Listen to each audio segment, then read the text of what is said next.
the roof. Oh, Chino! Oh, that is thunderous! And the pop of the crowd after stealing victory from the jaws of defeat. Marshall working hard from close range. Oh, knocks it down right on the buzzer. Adelaide have stolen their way back in and stolen the game. 6 teams will bring the noise. It's NBL Finals, and this year we're playing it louder. And it starts with the big three. Nathan Sobey and Kendrick Davis have been dominant all year. Davis puts it up. Sobey, spectacular. But they're still chasing Bryce, a man who collects silverware for fun. 53 points. It's been a little quiet for Melbourne United lately. Can they roar back into contention? That'll help. As for home court, it isn't a place, it's a sound. No one knows that better than Perth and Tassie, two of the loudest armies in the league. It's the NBL26 Finals. It's time to play it louder. Hello and welcome to John Cain Arena. Melbourne United and the Tasmania JackJumpers win or go home, survive and advance. Who will it be? The JackJumpers, heavily undermanned but certainly not unnerved. They've been here and they've done it before. Or Melbourne United, who will turn up? The 9-0 from the start of the season or the downfall from the end? A big win in the throwdown will rally them with a little bit of confidence, but it'll take John Cain Arena at full voice to get them over the line here. I'm Felix von Hoff, joined by Damon Lowry and the GOAT, the greatest of all time on and off the court. I could talk all day. Andrew Gaze, your early thoughts on what's a very, very interesting matchup. It certainly is, Felix, and you look at this Melbourne United team and on paper you think that they should have an advantage, but they've had, for whatever reason, all sorts of problems playing against a Scott Ross coach team and the JackJumpers. And with the big news of all the pieces that you could lose and still feel pretty good about yourself, Jesse Edwards is not one of them when you for the Melbourne United standpoint, and by all reports it's highly unlikely he's going to be seeing any time this evening. Certainly, we'll chat to Kelsey Brown in a little bit to get some further information on that, but back spasms for Jesse Edwards, looking like he most likely will not take part in this game, which was going to be one of the big advantages against an undersized Tassie JackJumpers. But let's have a look at the road to the championship, Damon Lowry, because right now it goes through Perth for the winner of this game. Yeah, we saw what happened to Perth yesterday against Southeast Melbourne Phoenix. They'll be better for that game. Now, the winner of this game, which is a coin toss as far as I'm concerned, they're going to need to hop on a plane and get over to Perth and see if they can somehow, what? You don't reckon it's going to be I know that when Andrew Gaze gives a look you don't like reckon that, it's he's a coin toss? perplexed. I reckon it's a coin toss, this one. No Jesse Edwards. This game, I feel like it could go either way. What do you reckon, Drewy? Well, I think that Melbourne United have to play well below par. You look at this, and since round 19, the 3-ball and defending the 3-ball was a problem for Melbourne United, but they've made those adjustments, have allowed the lowest number of 3-pointers since round 17. So they've made the corrections on the defensive end, which has been the calling card for Melbourne United. Damon, you're the president of the Little Big Man Society. Tyson Walker, certainly a member of that. I will say you're the coach at this point, and over the last 2 games, he's really upped his production. Yeah, Tyson is firmly in the prestigious Little Big Man Society, and he's playing some good basketball on both ends of the floor. I love it when he's aggressive. He's got to score the ball. They don't have Jesse Edwards. They're kind of compromised when it comes to size. He's got the foot speed, the handles to get around anyone in this league. And then on the defensive end, he's averaging 2 steals a game. He'll pick your pocket and won't think twice about it. Gazy, we alluded to it, but the JackJumpers, only 9 active players to choose from. The outs, Will Magnay, Bryce Hamilton, Ben Ayres, Sean McDonald, all guys who could start on any given night. But you know what? We've been here before with this team, and they've managed to pull it out of nowhere. Well, that's right, and you guys before the start of the game were talking about what you want to expect from the JackJumpers to give them a chance and junking it up and controlling the tempo. But their recent history, their last 2 games of the season, they gave up 103 and 120. So they need this game to be in the 70s and 80s if they're going to have a chance to win. Well, roaming courtside for us tonight is the wonderful Kelsey Brown. Kelsey, there's rumours swirling about who's playing and who's not. Absolutely, there is, and I was going to give you an update on the big man, but like you said, it's back spasms for Jesse Edwards. Unlikely we will see him tonight. And he's been their biggest contributor the last time that they met the JackJumpers. He had 21 points and 10 boards. He's their MVP, so he's a big out. But the good news is Shea Ili is back in the lineup. We don't know how many minutes we will see him for, but still great news, the addition of the man who we know can provide so much for Melbourne United. Thank you, Kelsey. Well, no Jesse Edwards, certainly a much different proposition for Tasmania as we get to the starting five for United. CG 43, Tyson Walker, Dash Daniels, Finn Delaney, and the big man Fabian Krislovic steps in place of Jesse Edwards. And for the Tasmania JackJumpers on the other side, it's not their usual starting five, but it's one they've had to work with in the late part of this season. Tiger Campbell, Nick Marshall, David Johnson, Majok Deng, and Josh Bannon. Now, guys, when you see that starting lineup, it's not that bad. But for Tassie, the issue is going to be the depth as we get to move on throughout this game. But I can sense an upset, Banhoff. If you're giving me coin toss odds, I'm a gambling man, and I'll take you every day of the week. We're set to tip off here. Elimination final, survive and advance.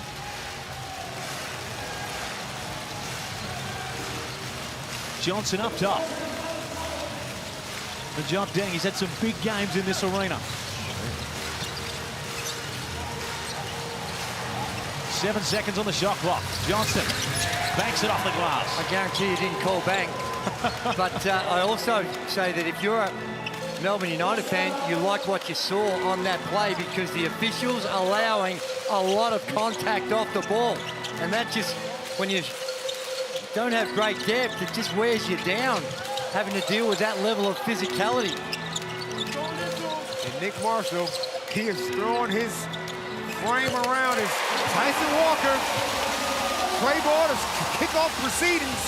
Right as the shot clock was winding down, and we saw how tightly Nick Marshall was guarding Chris Goulding on that play. He's got under his skin before, and he'll need to do it again tonight. A fantastic atmosphere in John Cain Arena. Plenty of sport going on across the precinct. Marshall can't thread the needle. Krislovic will come up with it. Chris Goulding a little bit proppy getting up. Delaney fights through the paint, a strong finish. Well, Delaney's one that his second half of the season wasn't at the same level as the first. So he's one where they can see an improvement. And Chris Goulding, it was on the first possession offensively where he took a hit. See how he comes up. Kelsey, what have you got for us? We've talked a lot about Melbourne United and Jesse Edwards, but that opens the door for Josh Bannon as he gets the ball right now. Let's see if he can finish. Beautiful. But third season in the NBL. He played 2 seasons at Brisbane. This is his first taste of postseason basketball. I am excited to see a Josh Bannon game tonight. Very much so, and I'm sure his eyes lit up when he saw Jesse Edwards not taking part. It's Delaney, back-to-back triples for United. Just a simple screen and slip out of it from Finn Delaney. Miscommunication by the JackJumpers, and Finn said there's a price to pay for that. And you see the adjustments that JackJumpers have made. They've gone to this weave action out the top, trying to spread the floor for plays like that. Marshall's been exceptional at it, but they're either staying spread after the weave action, or they flash the elbows for some blind pig, or the on-ball. Haven't seen a lot of that throughout the course of the season. The turnover. And that, the weave action at the top, it's really just token motion to chew some time off the clock and try and slow the tempo down. Well, that is one of the keys for Scott Roth, is to not get in a running game, considering the depth issues for Tasmania. Looking to junk this game up. Campbell left on an island. Hamilton through the paint, finds the shooter in the corner, and Bannon. That one can't rattle home, and Daniels will come up with it. Melbourne United will live with Josh Bannon shooting threes, only shooting 28% on the season. He's capable. Speaking of capable, Chris tees up one, no bueno. Yeah, Bannon, for big chunks of the season, was in the mid-30s and has tapered off. Still a good scorer at almost 16 points a game. There's the 10 boards of Bannon. That is elite. And Bannon converts from the outside. He's been very aggressive early. Well, he has to be. You just look at the personnel on the floor and say, where are your points going to come from? And he's one that needs to have a big one. Marshall in transition. slows it down, as Scott Ross says from the sideline. In no rush.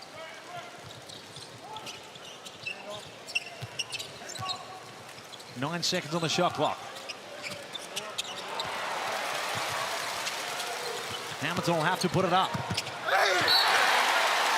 Good hands. Good hands by the 18-year-old Dash Daniels. They're going to review the shot clock here. It's only 0.3 on the clock. Hard to tell from that angle. Can't see it. Look at the left hand. I mean, that is defensive instincts. He knew the right hand would have got him a foul. And already Dean has made his first subs of the game. Malik Machar comes in along with Milton Doyle. Wow. And I feel like the Jack Jumpers are going to run with this starting five, Drury, for the majority. Oh, they certainly Well, they don't have many other options. Well, Machar's an interesting one coming in at this very early stage, because he's a guy that he's only seen action in 22 games this season, and only averaging in that time 4.5 minutes. And some of that's been in junk time. More than capable. Had an outstanding season with the Sandringham Sabres last We certainly season felt the in brunt the of that. NBL1. We felt the brunt of that towards the back end of that year. Of course, the Melbourne Tigers going down to the championship game. But it's an athletic Machar that he brings that level of athleticism. Can't convert on the second free throw. But Tassie will junk it up and retain possession. And Jock Dank flying into the ground. Oh, my God. Hamilton calls off, guarded by Golding. He likes it. Up, gets through, and a silky finish. Ooh, Josh said, everybody get out of the way. Chris Golding, you are now on Bannon Island. Between the legs, cross with a spin. Easy deuce. Doyle cut off baseline. Walker up top. Off the screen, splits it, and fouled in the process. Play the whistle, guys. Play the whistle. Thank you. And the more that Tasmania can continue to just hang around and edge a little lead, it's in the back of United's mind that 15-10 across the record, 5-3 in finals. They've had the wood on this team. And you saw the Amy replay when they get that matchup they like. Now that's come from a broken play, but they get the matchup, put it to the deck, and with that spread floor, the driving lanes are opening up for the Jack Jumpers earlier on in this one. Certainly not panic stations yet for Melbourne as Jock Dank just gets shoved out of the way. 9. Pushing the screener. I'm loving the way Tassie are executing. Here comes Shea Illy, the human disruptor. I'm loving the way they're coming down, Drew. They are getting it. Whatever they want. If it takes them 20 seconds to get a shot up, so be it. No, and that's what they have to do. They do not want to get into an up-and-down contest. Johnson with a nice drive baseline finish and one. I'm just surprised it's so spread. The floor is so spread. Like the weak side help, you're normally going to have someone on the split line. There was no one in the paint.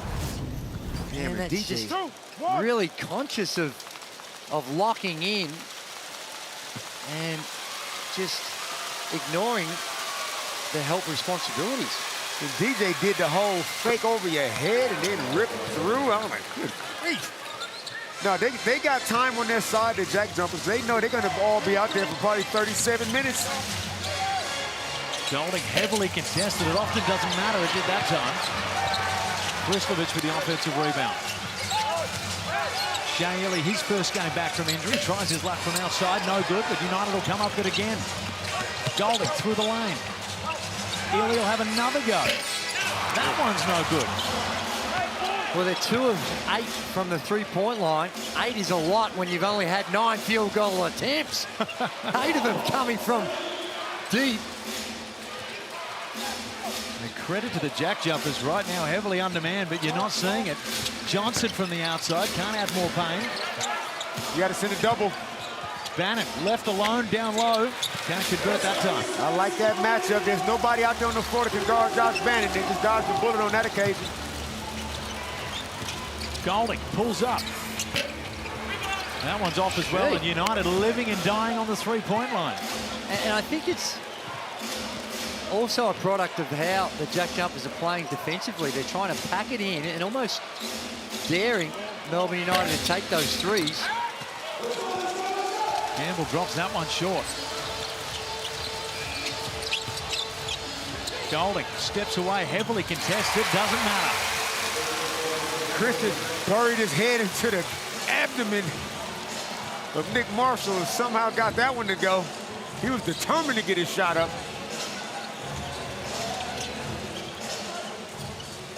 Bannon, 7 points to his name. He's been ultra aggressive. Someone who needs no invitation to shoot the ball, but Jock Dang worked his way to the free throw line. There's Chris Golding just forcing his way to the mid-range shot.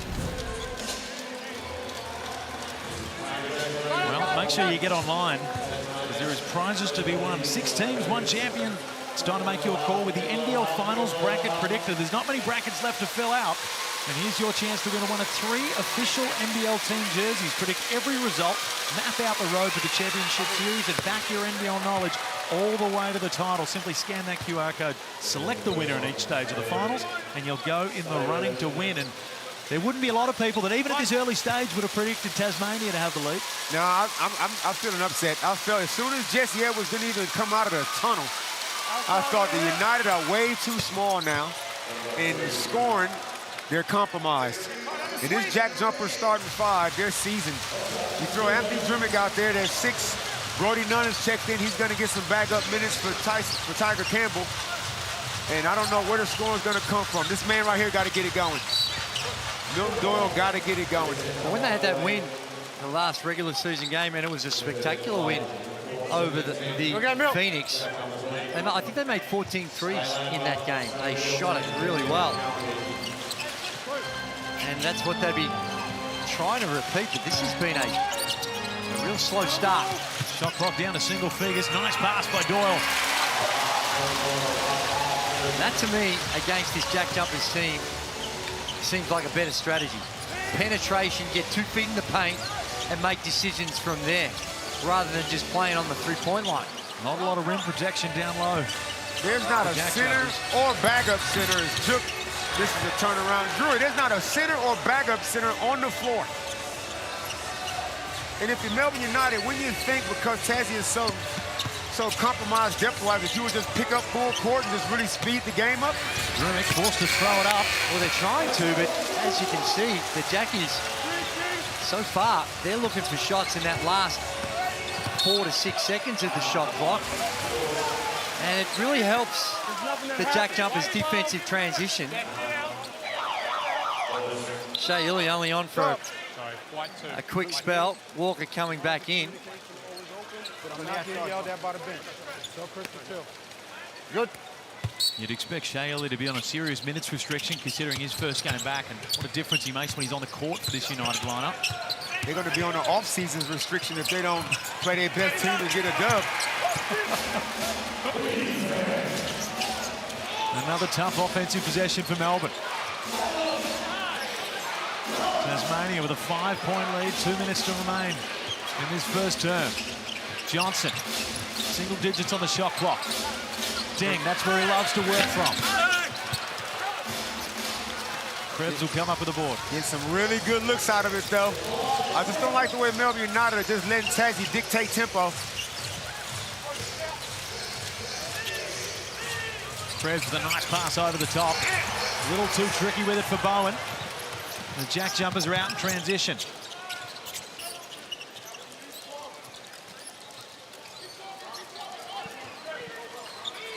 Yeah, they're just sitting off. See, there's no ball pressure whatsoever. They're letting him just kill clock with the way they're playing out the top of the key game. We're down to 4 seconds. And Marshall spins around. Oh, can't convert, but Gazy, you're right. They're playing directly into the hands of what Tasmania would want. You almost, because of the way that JackJumpers are trying to play, you almost get a free swing at that first 15 seconds of gambling, because unless there's something wide open, they're not in that attack mode early on, so it can allow you to take some risk in those first, provided you don't give up something easy, of course.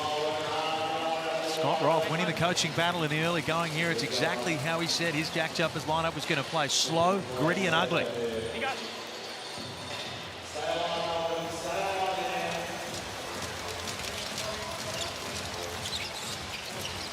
Doyle up top. Pulls up, left open. Another one goes awry from the three-point line for United. Good tip up by Krislovic Fab. dared to shoot it. That one's way off. 2 of 10 from downtown Melbourne United. Couldn't hit the water if they started a boat at the moment. Drimmick. Single digits on the shot clock. Johnson works his way into the paint, can't get the finish, but Drimmick will find it just where he likes it on the three-point line and hits the back iron. But yet again, another offensive rebound for the JackJumpers, who right now are just outworking Melbourne United. Well, they got 6 already. They got 13 in total, 6 of them coming up the O boards to only 9 boards and 3 offensive for Melbourne United. Take a step up for me. Nick, take a step up right here. This is a really encouraging sign for the JackJumpers because they've been able to mark their style of play on this game. And they have the lead. Bannon given an open lane through the middle. Fades away, and another one's off for the JackJumpers. They haven't been able to capitalise. Josh Bannon, he could easily have a 25-point game. He's missed some of his patented jump hooks, but he's going to get those looks all game. The Jackies got a foul to give here if they want to use it. Walker guarded by Nunn. 5 seconds on the clock, draws the contact. That's a good foul. And Nick Marshall doing exactly what he sent out that to do and get under the skin of the United players. Tyson Walker giving him a piece of his mind that time. On his elbow.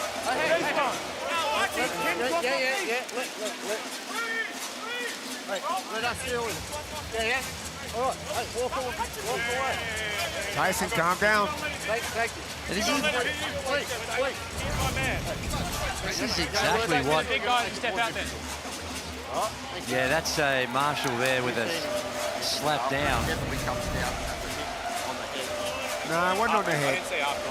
Shoulder. Replay setup. Can we please review the action afterwards by Marshall coming down on Walker's head and whether that's excessive contact? The referee's about to review this one for excessive contact, as you just heard there. I don't know how you can argue it's not. It's a pretty hard hit. Right there. That's not the head, though. Anytime that arm comes down over the shoulder, it's almost It's just a foul. a certainty. And what he's trying to do is he's not sure it's going to be an and one. Marshall's not trying to hurt him or do anything malicious. Yeah. You're putting us in a situation that we're going to look at, all right?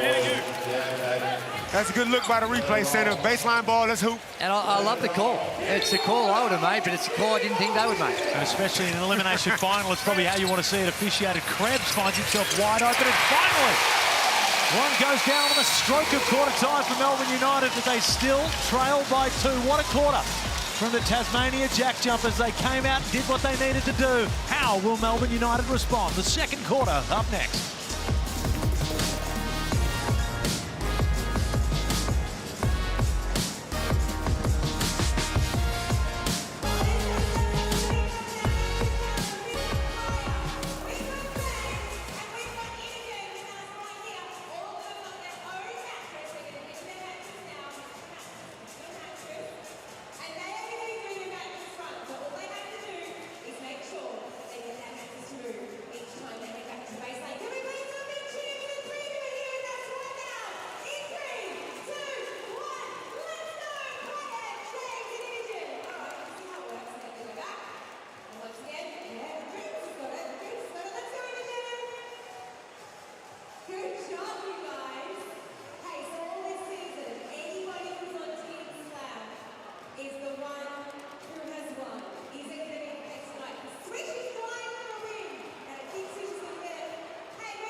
to John Cain Arena for the play-in qualifier between Melbourne United and the Tassie JackJumpers, and it's exactly where the JackJumpers want this game. Currently 15-17, a 2-point lead for the Jackies at the quarter-time break. Josh Bannon and David Johnson leading scorers for the JackJumpers with 7 and 6, but for Melbourne United, the spread of scoring is few and far between. Andrew Gaze, who needs to pick it up in this second quarter for Melbourne United on the scoring front? Well, I think they all do as far as scoring, but the way you score is trying to get more opportunities and create some turnovers, and as Damon was alluding to, trying to up the tempo of Finn Delaney. But what a contrast we saw from last night in the first quarter. There was a combined 64 points between the two teams. Tonight, it's a combined 32, half the amount of points. And considering how bad the final 3 quarters were yesterday, hopefully we can flip the script here and we get a little bit more production on the back end. That's good penetration and drive by David Johnson. He got a sneaky, underrated handle. Tough matchup for Tanner Krebs to try to keep him in front of him. David Johnson carrying a lot of weight on his shoulders, scoring wise. Oh, goes upstairs and almost ended the life of Fabian Krislovic.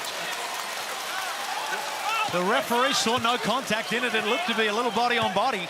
Okay. How's the confidence on the young man? You better be careful out there. He's got some bounce. There was no contact, but I thought there might have been a slight deflection. Officials didn't see it that way. Might have just thrown it over the rim.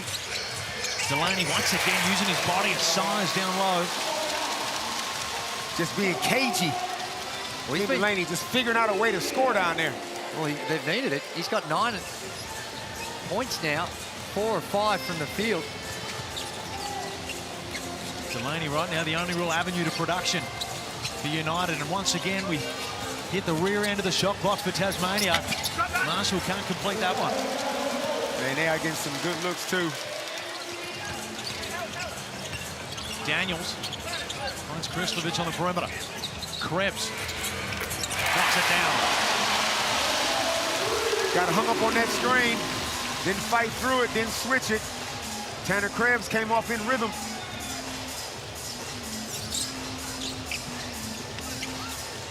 Dremick finds Johnson, well guarded by Dash Daniels. Body's on the floor. JackJumpers will come up with it, and Walker will get the personal. Black 2 on his arm. Fuck. His first foul of the game. We have a look at the Amy replay here. Tanner Krebs in motion. It's this time of the season where X-Factor players need to step up, and Tanner Krebs might have to be that man. And a lot of talk about the fever break and players going away, playing for Australia or coaching for Australia, and the good and the bad. I mean, I think it's an individual set of circumstances. Look at Tanner Krebs, what he had. He had a 28-point game, comes into this game here chock full of confidence, and we've seen it in the last couple of threes. He's a perfect 2-2 for the 6 points. Bannon too strong. This is the first time in NBL history, Drury, that 2 dudes from the University of Montana are going heads up. Josh Bannon and Fabian Krislovic. 2 grizzly bears out there. Oh, Dash, shoot that. Dash Daniels with the rookie move, stepping out of bounds in the corner. They need a bucket, the JackJumpers. It's really dried up. They're stuck on 17. And the second personal there on Tyson Walker. A bit of gamesmanship from Tiger Campbell to bait him into it. For those just joining us, Jesse Edwards out of this game for Melbourne United with back spasms, a huge out. And Josh Bannon with 7 points to his name already is reaping the rewards for Tasmania. Bannon finds Campbell up top. Single digits on the shot clock. Gets deep into the paint. And finally, a bucket for Tassie. Really well executed play. Almost fake the flex cut and comes off for the handoff, and they're trying to play catch up that entire play. Walker fakes the 3 into the floater. No good, a little too strong, and off about 3 sets of hands, and the last touch was White. You know what? And Dean is not changing how he's substituting. It's a lot of incidental contact. What are we looking for? He's still got Milton Doyle coming off the bench. He's still subbing Tyson Walker out. Chris Golden is playing his spot minutes. He is not going to change how he subs. I thought he would have maybe went heavy Doyle, heavy Chris, just to try to get some points on the board, but he hasn't.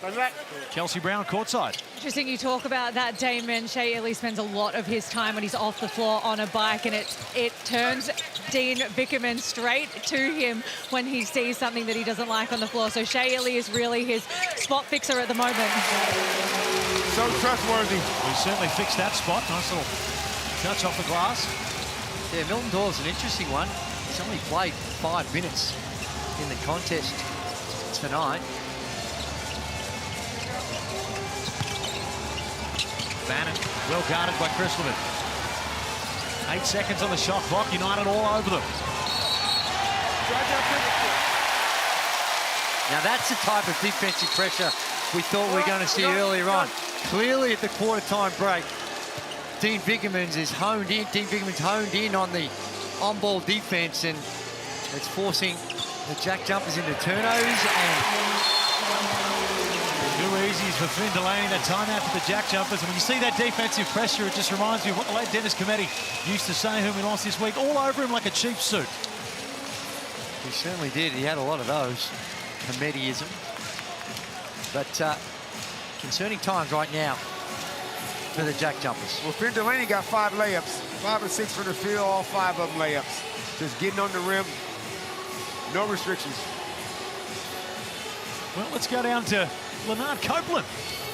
Hey, I'm here with the best sports commentator, best sports journalist in the land. How the tables are turned. Now you're asking the question. Absolutely. Quarters, listen, there's a lot of sports going on tonight. What brings you to the basketball? Because I still love basketball. And I was invited, and I just love the game, and it's great to see it's thriving again. It's magnificent. That's fantastic. Now, back in the day, you had a couple of favorites, Daisy, Robert Rose, Tony Ronaldson. Big Dean Utah. Dean Utah. Who's your favorite now? Has to be, what, now? Oh, I do like Nathan Sobey. I think he's a bit of a star, but it's very hard to go past the combo, the lethal combo. Gaze, alley-oop to Copeland! Before we let you go, who's going to win it all? I think the Phoenix have got a bit of momentum. If they can get over the 36ers, which I think they can. I think they split at 2-2 this year. I think the Phoenix might get the job done and win their first title. Brothers, we love you, bro. Thank you. My pleasure, mate. Good on you. Oh, guys, I see you over there smiling from ear to ear. Some good memories coming with that voice. No, it certainly is. And I didn't have too many dunks in my time, but there was one at Geelong that I've replayed a lot. And the voice of Stephen Quartermain is all continually ringing in my ears. I'm imagining it was a voice of shock and awe. Outrageous! He went with.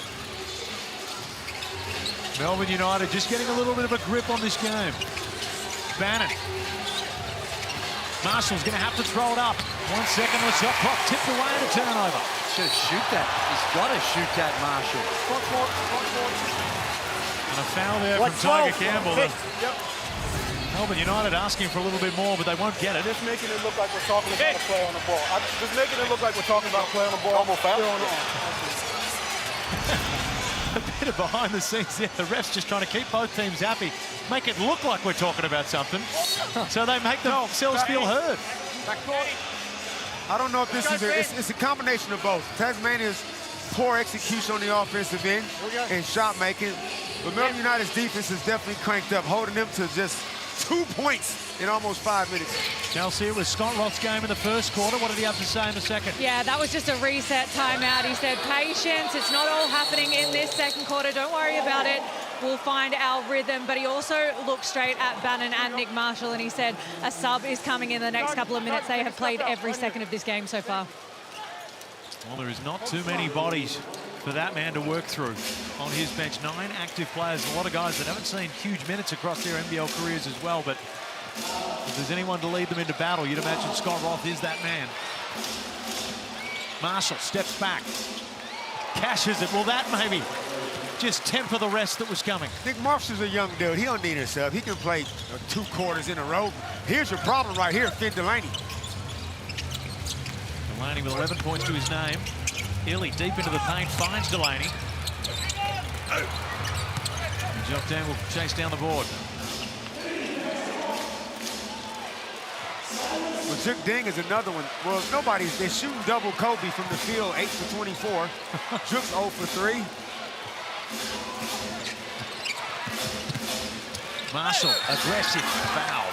He needs to be Nick Marshall, NBL 1 license, when he's out there and can just take charge, and he can, as we saw on the drive there, works his way to the free throw line, but he can shoot it, he can get to the rim, he plays with great athleticism. And again, somehow or other, the challenge for the JackJumpers, they want this game in the 70s or 80s, but they still got to find a way themselves to get to the 70s or 80s, and they've had problems with that the last couple of games of the season, or certainly one of them. They had 70 points against the Hawks. Shot a lot against Phoenix, 104, but they gave up 120.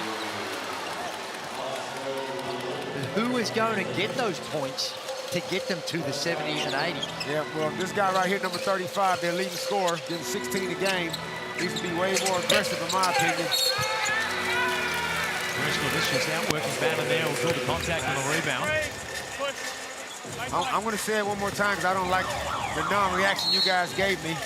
There are two Montana University Grizzlies in Melbourne playing against each other in a knockout final. Well, I will say, Damon Lowry, I went to the school which was their arch nemesis in Eastern Washington, so any mention of the Montana Grizzlies, I will give you the acronym FTG, and you can read between the lines what that means. Doyle steps back. Cash it. Come on, man. This man got to have a strobe light tonight. He can do just that, but just a shot maker is what they need right now.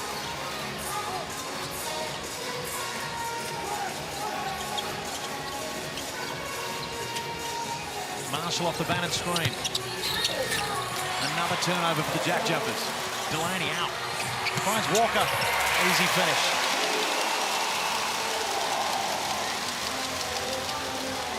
A rare transition bucket off of a stop. United with their biggest lead of the ball game, 8 points. Campbell. Bannon met at the rim by Bowen. And a smart move there from Finn Delaney. Finn Delaney's having a great game. As you mentioned, a really good decision there. 5 of 8 from the field, 11 points. A couple of boards. Now you're trying to help me, but now you're trying to help me. Get the ball. Great defense there by Bowen. And there what do? I'm out of bounds. Oh, did that ball hit the ground before it hit? It just might. You're pretty eagle-eyed there. I think it may have. Melbourne United potentially just getting away with one there. Walker off the handoff. Gets into the paint, slips. And the JackJumpers will head the other way. Campbell. Contact, he'll go to the line. And Tyson Walker just on his haunches.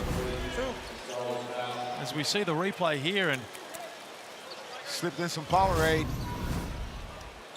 And I'm sure there's potentially a court wiper there that might be in a bit of strife. 100 years of thrills, 100 years of laughs, and 100 years of joy. The Harlem Globetrotters are coming to your city. This is your only chance to be a part of the Harlem Globetrotters 100-year tour across Australia and New Zealand. Don't miss your chance to be a part of the legacy.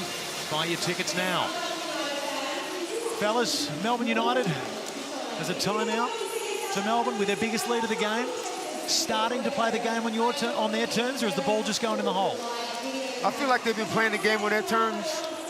Well, it's on Tassie's terms, but once they turned the screws up a little bit and held them to 6 points in this quarter, in like 6 minutes of action, it is definitely all their way. And right now, Tassie just can't make a shot. I don't feel like the defense has been that fantastic, but Josh Bannon, he's 3 of 8 from the field, but Juk Ding hasn't made a field goal yet, so unless this league gets out to double figures, I feel like the Jackets are still right where they want to be.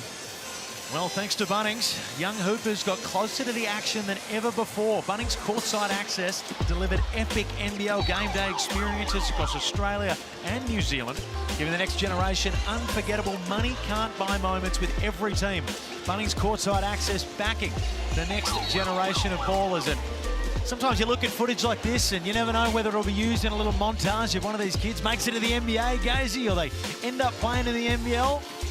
There's a couple of nice shooting techniques on the youngsters there that we saw, the nice follow through. They might have been working with some of the basketballs you used to hand out at your camps that had the hand positioning on them. Yes, and that can help. Oh, Dean Bickerman getting a dressing down. Just with the speed at which his team's coming out of the timeout. But the JackJumpers, they've got 4 turnovers, which is tolerable at this stage, but the big problem is 32%, 8 of 25. If you're going to cause an upset, you need to be shooting it at a minimum, I think, in the mid-40s. That's some good looks. Only taking the 7 3-pointers. 25 field goal attempts, only 7. In contrast, more than half of the Melbourne United. They've had 26 shots, 15 of them from the three-point line. Well, and as you mentioned in the pre-game, that Melbourne United, since round 17, have done a great job, the best in the league at defending the three-point line, which was their weakness prior to that.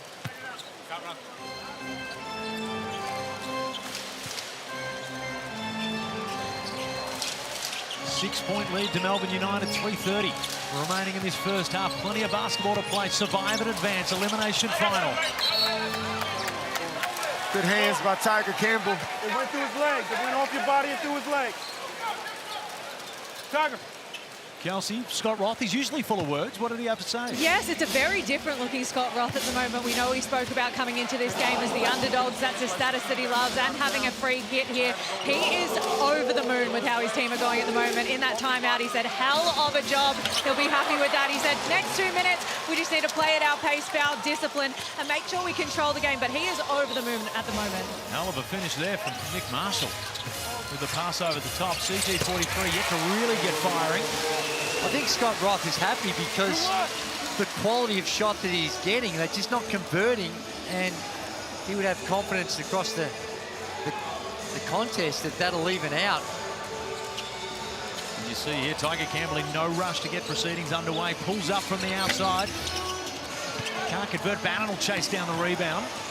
And Jock Deng will come up with it.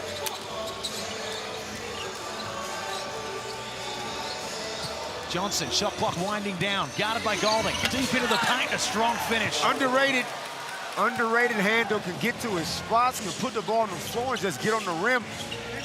And they only down by 4, Drewy, and they've only scored the 12 points for the quarter. Make that down by 6. Well, one thing that is a concern that Scott Roth has called a timeout is the ease at which the defense is allowing the penetration to the paint. In the first quarter, Melbourne United were shooting themselves in the foot with all the 3 balls, but now they're in attack mode. They've been able to come up with some high percentage plays at the rim. Now, Gazy, the hard thing about the Fever Breakers, we're starved of basketball. But we weren't this time, because some of the legends of our game got underway for a fantastic cause in the Legends game. Copeland was hitting them from left, right, centre. And our man, Gazy, I love to use the term, but you can't teach that. You've either got it or you look at the celebrations. Might have been a little over the top of the celebrations, but I was excited because it meant $5 to a very important charity, the Bowel Cancer Charity. So they had a couple out there that had a crack and come up short, and I just happened to be standing around. Do you make it into the stands? And I was asked to have a crack. And can I tell you something? Very lactic after the round of running around. I was fatigued. And you talk about ABC, Stephen Quartermain here tonight. You packed out the stands for that. Some real legends yourself, Coach. Peter Hooley somehow got an invite to that. I'm not sure where that one ended up there. Well, we needed people that were a bit younger that could actually get up and down the floor. But no, it was fantastic, and most importantly, raised over $200,000 for bowel cancer. Awesome. It took one of our colleagues, Corey Homicide Williams, and it's great to see that people are out there and we're giving a helping hand to try and help find some cures. Shout out to Nigel Purchase as well, who plays a big part in organising a lot of those events. We've got an elimination final on our hands here, and the JackJumpers taking it to Melbourne United. Campbell with a nice scoop finish. You don't realize how big and strong Tiger is until he makes contact with you. Tyson Walker, he's not put together light, but Tiger's a different kind of an animal. Doyle working, gets into the paint, fades away, bucket. Well, that high on-ball screen, and they're getting around, and they're doing a great job. That time was Bowen, just screening off the help underneath the bucket. Campbell again, just all he's trying to get Walker out of the way. Bannon from the corner. Can't get it, but once again, the JackJumpers, as gritty as they always are, come up with the offensive rebound.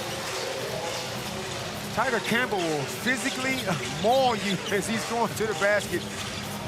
Lucky not to get called for a foul on that one. The officials letting both these teams get away with it a little bit.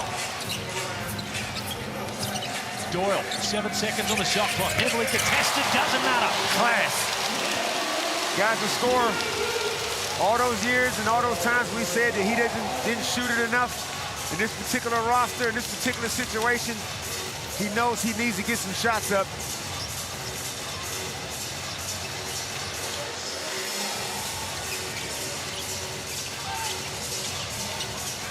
Bannon looking for Johnson down low. Marshall, 4 seconds on the shot clock. They have to throw it up. Johnson, way off. And the shot clock is off with 16 seconds remain. 9-point lead, biggest the ball game for Melbourne United. Can they add to it here? Doyle, guarded by Deng. Left to right. Works, steps back, his go-to. Can't compete, and Melbourne United trailed by 2 at quarter time, and they lead by 9 at the main break. Well, the JackJumpers would think they're on par as far as their defense is concerned. Holding Melbourne United to 40 points, that's a manageable score, but just could not get their offense going. Only 14 points in that quarter, 11 of 32 at 34%. Well, let's go down to Kelsey and see who she's got with her. I've got Tanner Krebs. Tanner coming off an awesome overseas trip. You've picked up where you left off, but let's talk about Finn Delaney, 13 points to the half. Was the aim to get him to be really aggressive for this game? Absolutely. We've been trying to get him aggressive for a while now, and yeah, he's come out this first half and really proven that he's one of the best ball-men in this league, and for us to be successful, we need him to be aggressive. So he's definitely come down and done that tonight, so it's definitely showing on the scoreboard. 9 points. I know that Tassie JackJumpers are a team that aren't going away, but it seems that the pace of the game is more on their terms. How do you guys change that in the second half? Yeah, they're being physical. Offensive rebounds are really keeping them in at second and third opportunities. So we're doing a great job chasing and putting them in the shots that we want to, but we got to come up with those boards and then get out and run and play it at our pace. Thanks for your time, Tanner. Thank you. Well, 9 points at the major break, 40 plays at 31 in the play-in qualifier. We've got 20 minutes of basketball on the other side of this. But before that, the Hungry Jacks halftime highlights with Copes and Pete coming up right after this.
Well, it's a rivalry we have grown to love in the Hungry Jacks NBL. It's the Tassie JackJumpers and Melbourne United, and it's been all the way of Melbourne United in this first half, but in true Tassie JackJumpers fashion, they are hanging in there. 40 plays, 31 at the major break. You can see the United in there having a chat, but guys, Pete Hawley, Leonard Copeland, a massive first half, and we love this in finals basketball. It is coming down to the wire, I reckon. Well, it's been a bit ugly, but that's exactly how the JackJumpers would want it. Have a look at that, 0 free throw attempts for Melbourne United. They blazed away from 3. There was a period there in the first quarter. They might have missed 7 straight, but credit to the JackJumpers. I know they're down 9, but if you told Scott Roth you're down 9 at halftime on the road, and without all these plays, he's going to take that in a heartbeat. Weirdly enough to say, he's kind of got Melbourne United right where he wants them if they can stay fit, because David Johnson does look very tired out there. That's exactly right, Pete. Although they're down, this is their style of play. They want to slow it down. They want to get a shot with 8 seconds to go in the shot clock. And look, they're missing some wide open shots. But at the end of the day, some of those shots are going to fall in the second half. Well, Scott Roth's got to be happy, but he also has to do something about a man on the other side of the fence. We spoke about him at halftime with Tanner Krebs. Finn Delaney is our Hungry Jacks halftime highlights, and Pete, he's been the man for United. He's been really aggressive, and I'm not sure whether this was part of when Jesse Edwards got ruled out, hey, be a bit more aggressive. They need this from him.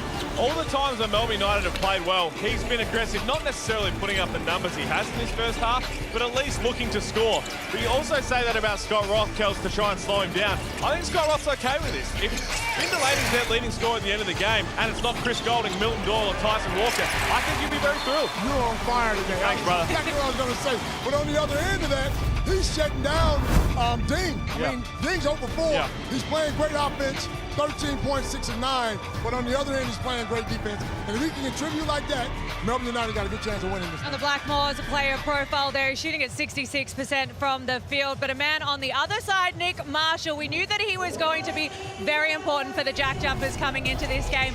And he's been aggressive as well. I love Nick Marshall. I think I'm growing to love him more and more when we see him throughout his career. The move to Tasmania was sensational, but he does not back down from a challenge. He got into Tyson Walker's face. I mentioned in the pre-game, he's got into Bryce Cotton's grill before. He does not take a backward step. His confidence is sky high right now. You give a guy an opportunity, because we know we saw him play last year in Adelaide, and he plays sparingly. You give a guy an opportunity, he starts knocking down shots, all of a sudden his confidence grows. He's a superstar. And you mentioned the Majuk Deng thing. He's really struggling from the field. So I think Scott Roth will be thinking, hey, we're down 9, and one of our leading scorers, probably their leading offensive playmaker right now outside of David Johnson, is struggling.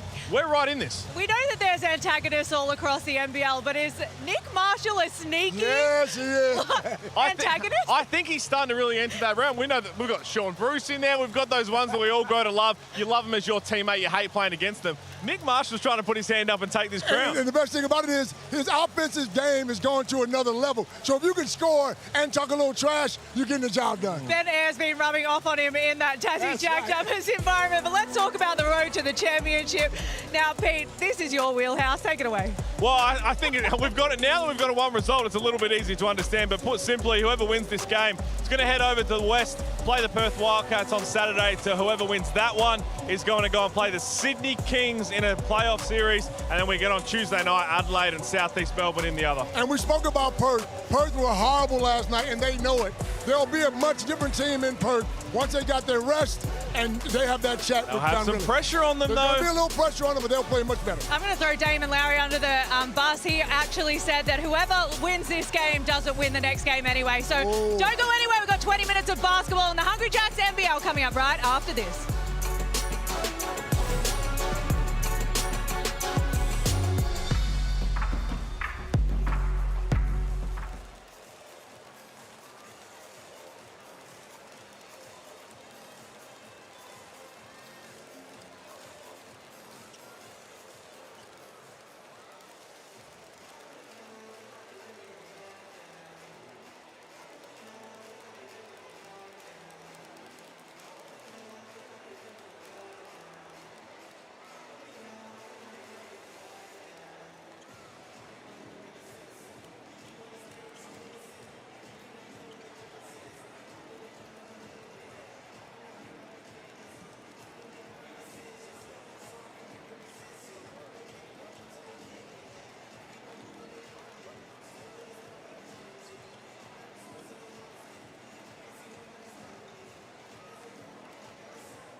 Welcome back to John Cain Arena, and it's a 9-point lead to Melbourne United. Survive and advance elimination basketball as the NBL26 finals are underway. The Southeast Melbourne Phoenix booked their semi-final ticket last night, and Melbourne United looking to advance.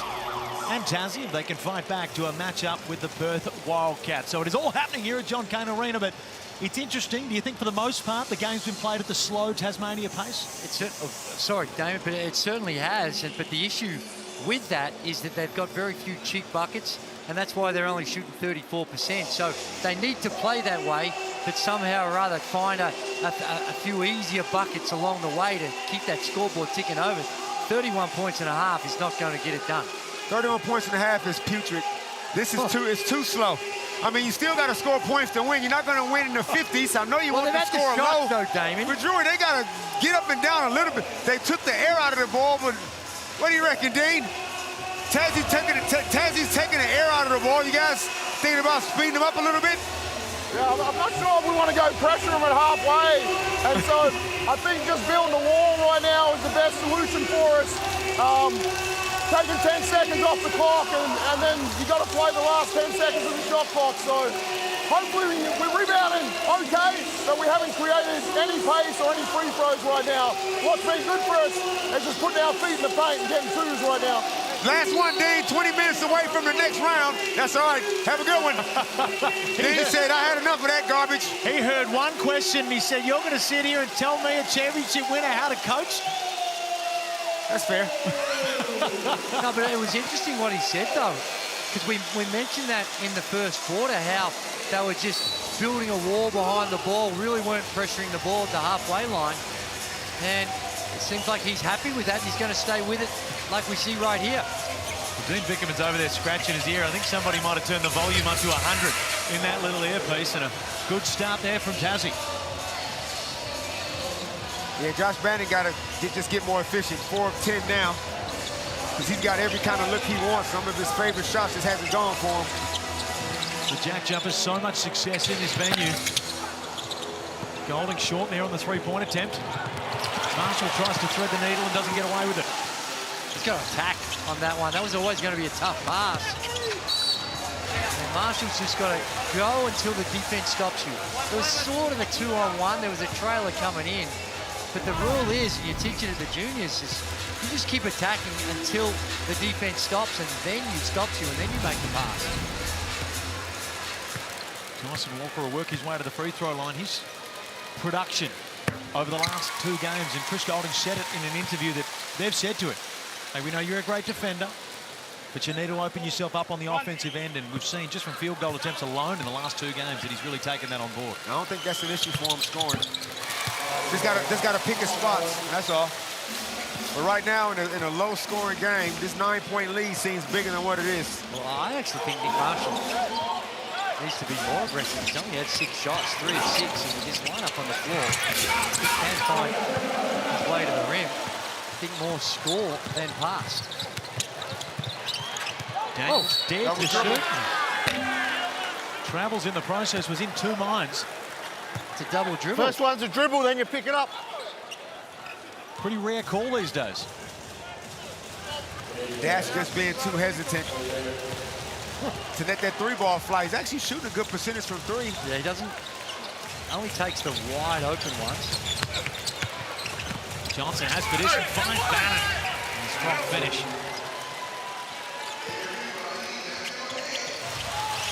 The JackJumpers just staying within arm's reach. Right now, the Perth Wildcats are not losing any sleep. I'm sure they'd be getting a bit of sleep because they certainly look tired in the final stages against Southeast Melbourne. Delaney will try his luck from outside. That's off. It's in the double. Dean guarded by Golding, has the mismatch, gets to his spot. Can't convert. Dash with a nice spin in transition, gives it to Delaney, who's been the hot hand. He'll draw the contact. They just can't make shots, Drewy. 2 of 10 from 3, 36% from the field. Majuk is still 0 for 5, no field goals. First one you dribble, and then you dribble again. Hey, no. He cut and it was behind me. He didn't have control of that. You watch it, but I don't think he had... As Chris Golding subs out of the game, you see with fair. his... I'm not going to argue about your opinion. My opinion was different. The first one was controlled, then he picked it up and he knew that, then he was a bit uncertain. Well, that's how it looked. They've gone back now. This is where you just got to move on. That play happened 3 possessions ago, and they're trying to question that double dribble call. And as I was saying before there, as Chris Golding came to the bench, did look a little bit proppy and has had some calf problems throughout the week. And you see him talking to the physio right now. Is that going to rear its head again through this finals campaign? Johnson, hesitation, gets to the floater. Nice little bank. Even the rotation on this floater off the glass, that is a pristine shot from DJ. Grishlovich, the handoff to Krebs. Guarded tightly by Marshall. Bannon. The referee will find some contact in the process. There's a lot in it. Just went a little past vertical. Banner gets pinged.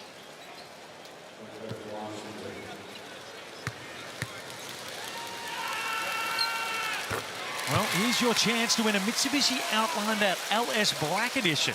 Plus more than 45,000 in additional prizes. Here's how you do it. Take note of the code word on your screen. Now scan the QR code. Cruise is the code word. You'd be doing a lot of that if you win the car. And enter that code word. There's a new code word for every finals game, so don't try to cheat the system. Make sure you tune into every single one.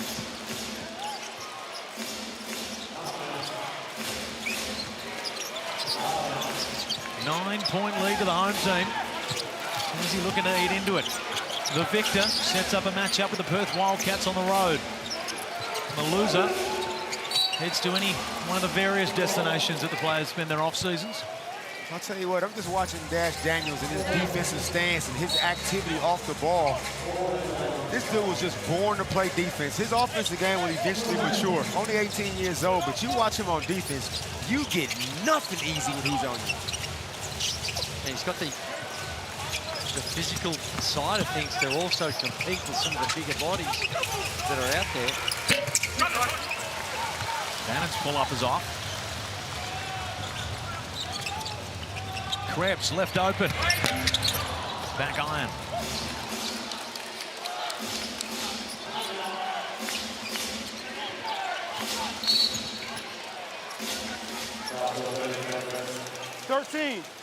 Hands. Actually. Where do you see the pace of play at the moment, Gazy? Well, it's still right in Tasmania's sweet spot. And as we've been saying, they just haven't been able to convert in some of the opportunities by putting the ball in the hole. Marshall draws contact. And one. That's the type of play that I've been talking about, how he's got to... It's not being more selfish, it's just being more proactive on the offensive end. He's got the ability to do it, and he's almost gets stuck into the playmaker mode, whereas tonight's one where he's not coming out of the game, he's got nothing to fear, he can take a few bad ones, and Scott Roth's going to turn the other way. He's going to look down that bench and say, keep going. Yeah. And he's had some games in the high 20s. He can certainly score, and he's played at such a level in the NBL 1 that he knows how to take over a game. Melbourne United can't blow him out. They don't have the firepower to be able to blow him out. So as long as this game stays tight, Tassie's still a massive chance. Yeah, they're trying to work their way in this to, with 3 minutes to go, being a contest and make it a 3-minute game. Walker with a wild shot. Johnson in transition, tough move and a strong finish.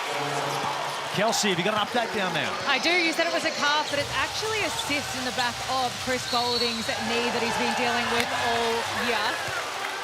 I just spoke to one of the staff, and the physio was talking to Chris Golding. He said it felt fine at the start of this game, but it looks like they might use him sparingly throughout the rest of this game. The message has gone to Dean Bickerman about his minutes. So that is a little bit of an interesting thing happening here in Melbourne United with the absence of Jesse Edwards and Shea Ili on minutes restriction. I'm sure that if it got down to it, Chris Golding could get going, but that's a little bit of something that's happening here on the Melbourne United bench too.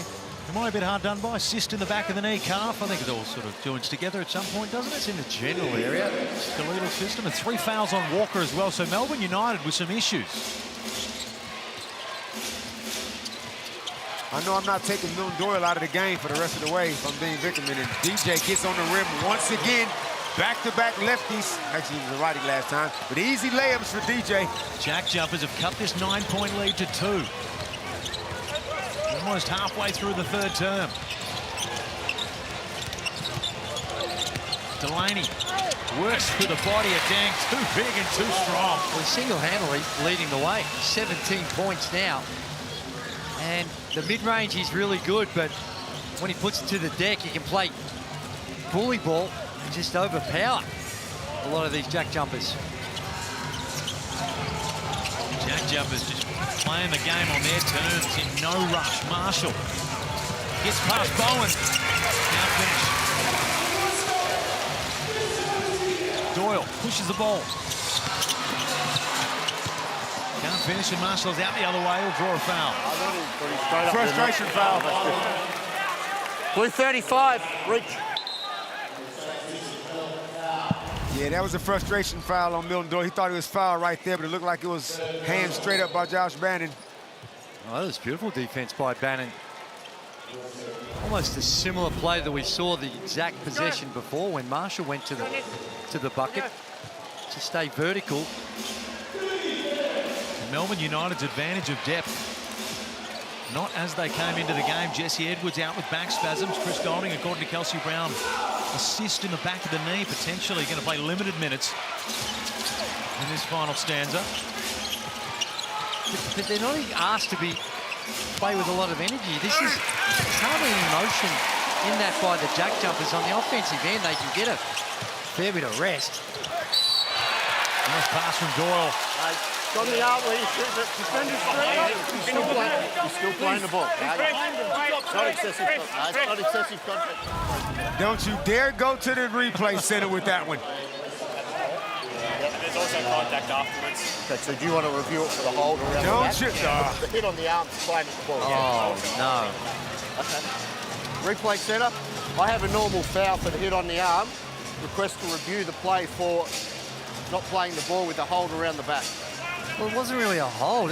This doesn't need to be reviewed. The replay center got better things to do. No, that's just... There's no hold there.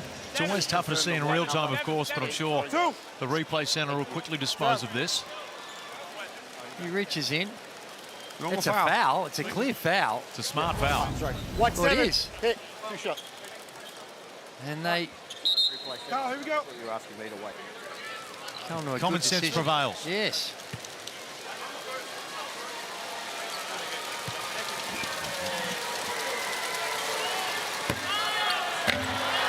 Off the back iron on his first attempt. The JackJumpers have come from behind in plenty of their big wins. There's that many storied shots. There was Josh Adams in 2022. There was Jack McVeigh. How can we forget that? So as long as they are always within a sniff. Missed them both. And 0 of 2, but the referee will step in. And Grant Bowen another one. If I'm Tassie, I'm coming down running a play specifically for Majuk Ding. There's no way he can go this game 0 for. Yeah. He's 0 for Friday, 0 for Thursday night right now. Only got the 5 shots. It's been a long time since we looked up at a team's minutes and seen the benches only play, what, a little over 9 minutes? Luckily for Tasmania, they're playing a style that's slow and steady that works to the advantage of a team that doesn't have much to go to on the pine. 5 seconds on the shot clock. Campbell, nice find in the corner. Bannon, big make. Great penetration by Tiger Campbell. A lead point guard, and Scott Roth gives a big fist pump. We check the Amy replay. This is a lead guard right here. Got into the key, sucked everybody in, a little bit of a no-looker. Kuzlovic didn't need to be that far off. He's really in that help position, but on that occasion, didn't need that much help. Doyle steps back, put Marshall on his hind legs and knocked it down. A big bucket to get the crowd involved. They needed that. They needed to clap back from Milton. I'm not subbing out Joey for the rest of the game. I'll sub around him. Johnson. A lot of contact. Bannon can't go back to back. As the energy just slightly picks up. Illy works up the screen. Nice find to Bowen. Even better find to Fabian Krislovic. A lot of contact, and he'll go to the line. Oh, potentially an ugly moment there. Majuk Deng bit on the real quick head fake. And then gets caught out getting underneath him. Krislovic gets underneath him. Just that dribble, he didn't realise he was going to dribble it.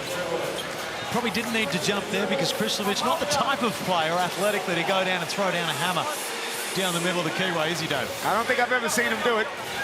Stranger things have happened. Good free throw shooter, though. 85% from the field, from the free throw line. Of course, former Jack jumper, Fabian Krislovic, won a championship with them in this very arena. Jay Melbourne in the house. Superstar.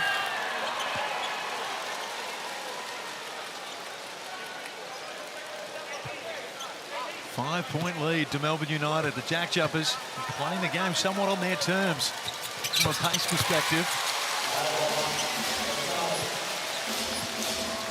Danny Minogue as well. The superstars are out in force.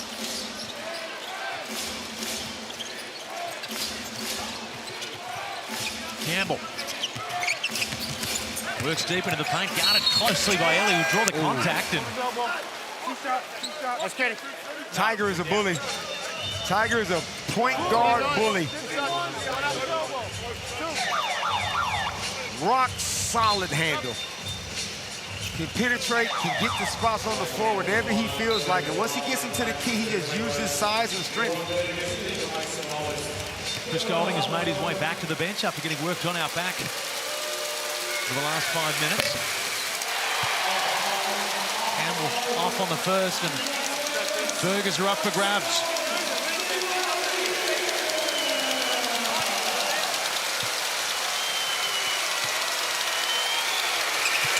Oh, wow.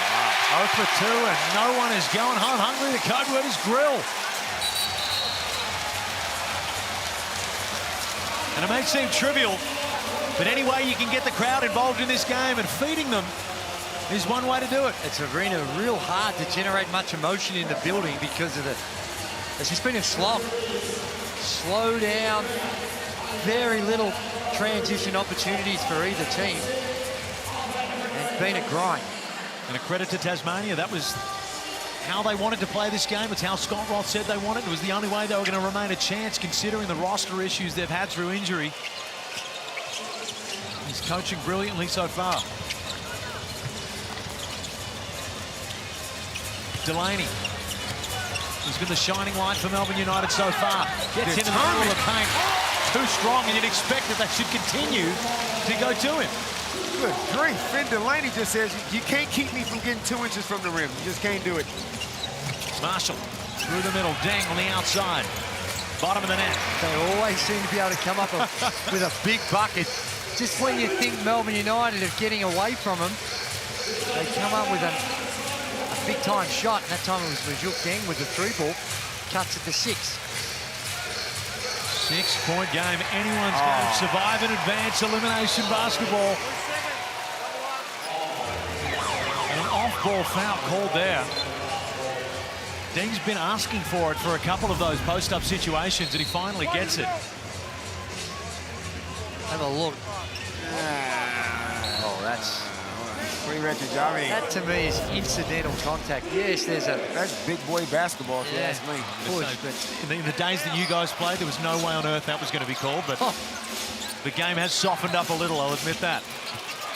Good dime. Pass by Campbell, and another bucket for Marshall. Timeout, Melbourne United. The Tassie JackJumpers, walking wounded but not unnerved, will not go away. A 4-point game. It's textbook stuff. This is exactly what you do when you're disadvantaged. It's a style of play that's hard to execute. They weren't shooting the ball that well, but They're up to 42%, so this quarter's been really productive as far as their efficiency. Let's listen in to Scott. And he's a switch. And if they post, good Oscar down there. Hey, if he gets him down there, we got a yo-yo. Don't discard him. Fake him, fake him. Anything you like? I like 77 right now, but I'm saying if we don't have that first screener roll, we'll go to the second side. Let's go 77 with Jook first one time. And we'll put Marsh in. Huh? That's fine. Got it? Yep. Together, 1, 2, 3 together. Well, I like that call because they're going back to the exact same play they executed there, but they're just going to have different, when they call 77, that's when the guard will have the ball carrier will have it, and there's a double screen up high. And it might be a screen the screener, it might be a screen and dive, which we saw that last time, and they want Majuk Deng in that action this time down the floor. I like the fact that he asked the team, he asked Tiger, what do we like? Turns it over to the lead point guard, and Tiger says 77, so we'll see if they can execute it. Well, he's a coach that can be prickly with the media at times, but his players certainly have a huge amount of respect for him. And you can see why with his interactions in those timeouts. I like the fact they go to a 2-3 zone coming out of the timeout. I'm pretty sure it's only going to be for one possession. Delaney will fight for the rebound and get it. Doyle, will he get another chance at it? And they go to that 2-3 zone because coming out of the timeout, they assume that Dean Bigman set up a play against the man, so they throw a zone at him. And it's unlikely that they'll stay with that zone, but given you how to get a stop, sometimes the coach say, if you get a stop, hey, roll with it until they score. There's a double screen. Tiger said, I can get on the rim. I can turn the corner. Tiger likes the 77 play, Drewy. Well, that's got the best. The play before that, it was coming off for the assist. That time, all the way to the cup. Tyson Walker, oh, wow. His pocket picked by Marshall, who's going to go Mano. Mano gets it swatted away. And the official, that bucket will be waved off. And Kenny will find a foul on the layup. 2 shots. Marshall going to the line for 2. Great hands by Nick Marshall, strips him, and then gets a hit on the head. Now they call a push, but copped the whack. And most importantly, for the JackJumpers, the 4th personal on Tyson Walker. Well, they needed to call the first one because the second one was on Walker. But if it had been the first one, he's going to lose it unless they have the right to say, well, there was a foul before that. But I'm not sure they have that right, Felix. No, it's very intricate, the rules with what's been called. You can't. See, here's on the Amy replay. Here's the initial foul. Right there, right in the mush. Yep. So that should have been called, and it's a 2. But instead, the play's allowed to go on. Finn Delaney doesn't get the call, and that is a foul coming over the top. But if they don't call that a foul, if that's successful, then Nick Marshall is the most unluckiest guy in John Cain Arena because he won't get anything out of this. He got slapped in the face.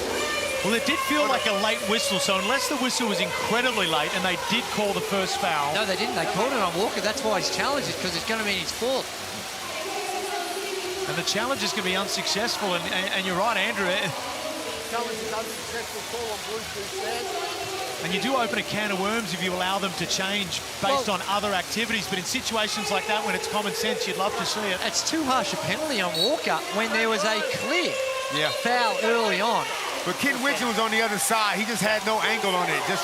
But surely if you go to the replay, that's where you go and you have a look and you say, yeah, it happened in the same play phase, the same step, but you call the first one. I would say that's probably the common sense adjustment to the That's rule. not the rules. It's not the rules, but you would say you can't call a foot out of bounds, but you should be able to call a contact if that's the original call. So I do agree with you there, but unfortunately for Tyson Walker, we could talk all we want.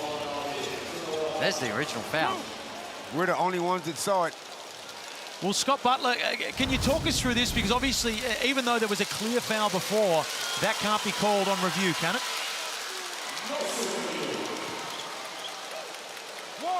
No, Felix, you're 100% correct. You're not allowed to do that. Unfortunately, we're having some technical issues by the There you, Scott Butler sounds a lot like Andrew Gaze.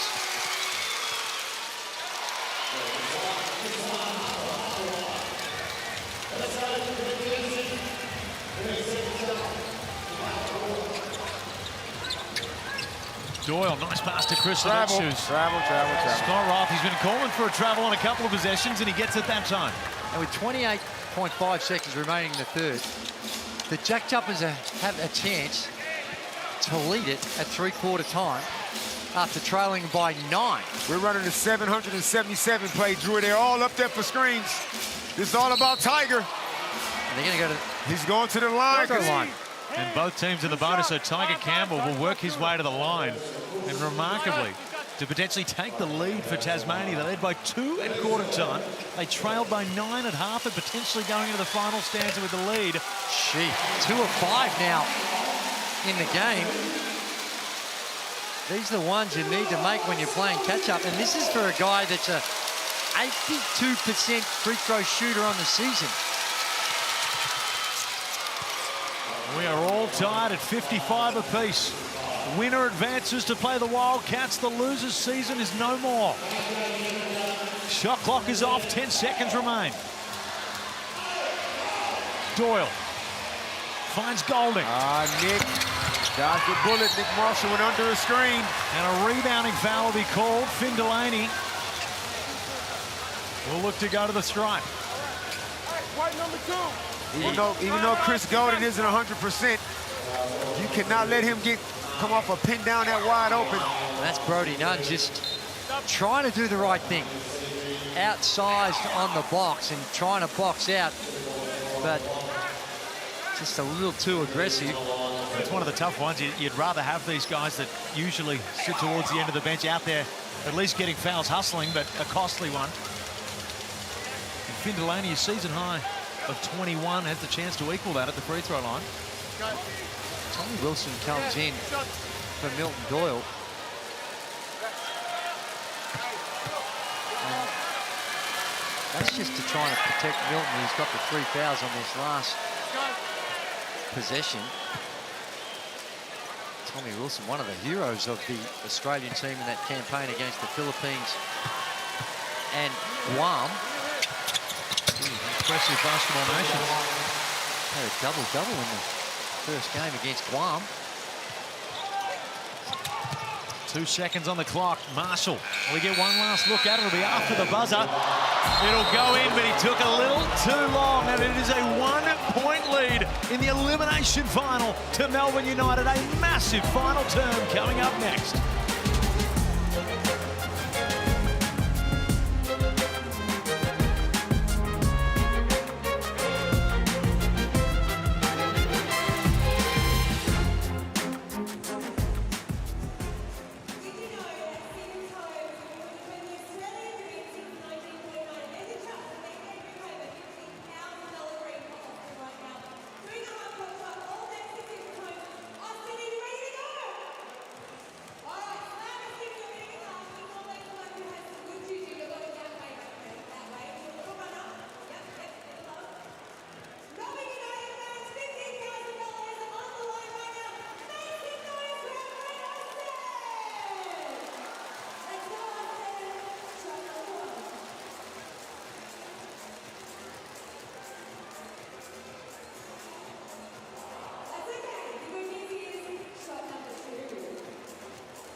Only 10 minutes of basketball remains for one of these teams, and it's 1 point that separates Melbourne United and the Tassie JackJumpers. 56 plays 55 with a quarter remaining.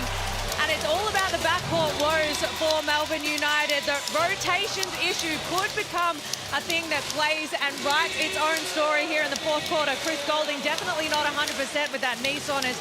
Shea Illy on minutes restrictions. Walker with 4 fouls. Doyle with 3 fouls. Is that something that plays a part in this last quarter, Gazy? Yeah, well, it probably will. And listen, I'm no Alan Peace, but the body language for Melbourne United doesn't look good. What's it look like, Drury? It looks like there's a disconnect out there. They're not playing with the level of emotion, the level of intensity. And it just seems it's hard to point to any one particular thing. It just doesn't look quite right. Season high of 22 points for Finn Delaney. And Marshall being aggressive, getting his way to the free throw line. And how many times have we been in this position? Final quarter, finals, neck and neck between these two teams, and history says it's gone the way of the JackJumpers. Can they pull off a remarkable win? I wouldn't even call it a remarkable win. I don't see them as being a very underdog. They look like the better team. They look like they have more talent. They certainly do since we tipped the ball off, but when you look at these two teams on paper, there is a chasm between them, and you're right, Andrew, that Melbourne United are not playing to what's on paper, and the game isn't decided on paper. Look out there on the court right now, and you tell me that Melbourne United got a distinct advantage when it comes to talent. I say they don't. No, and I agree with you, and I think what happens throughout the course of this season is because of the incredible start, the 9-0 start, the expectations rise. But let's not forget the impact that Jesse Edwards could have on this game. With no Will Magnay out there, that is a huge out. But then you look down at the JackJumpers, and they've got a whole almost starting squad not available. Layup. Oh, Delaney drew contact from his own player. Good tap out by Fabian Christopher to give him another possession. Shot clock in single figures. Doyle pulls up, heavily contested. Bottom of the net! Big shot from Milton Doyle. He does have a sense of the moment, especially in John Kane. Do not poke the bear. How many times have we seen Milton Doyle have a quiet game and then light up the fourth quarter? Bannon wrestles for the board, finds Dang on the outside. Tassie can't answer back.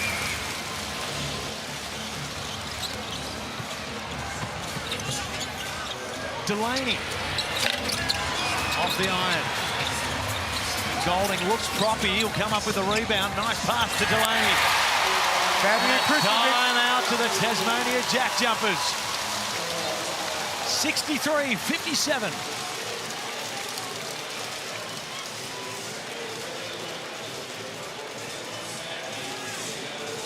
Yeah, Fabian Krislovic, 2 offensive rebounds to keep those possessions alive. They resulted in buckets. Those are the intangibles. All the things that he did to help the JackJumpers, he's brought here. He just don't have a whole lot of help with them. No, and you're looking for small things when the margin is so tight and the scores are so low. And 11 turnovers to Melbourne United to 5 to the JackJumpers. That's normally in a high-paced game is not a profound advantage, but when you've got limited possessions, that is a big number in this particular contest. And the rebound count is really started to work in favour of Melbourne United, despite a great start by the JackJumpers. Only the 2 scores in double figures for United. Finn Delaney. Welcome back to John Cain Arena, fresh out of the timeout. The Mitsubishi Motors 3-point leaders for this contest. Milton Doyle leads the way with 4. Tanner Krebs playing his role with 2, and Josh Bannon with no Edwards on the other end of the floor. Started off incredibly aggressive, has slowed down a little bit since then, Damon. Yeah, Jesse Edwards being out changes the entire look of this team. They just don't have a lot of size. They're lucky they're not being punished down low. Josh Bannon hasn't been able to assort his usual dominance. Gotcha. Off-ball foul will be whistled.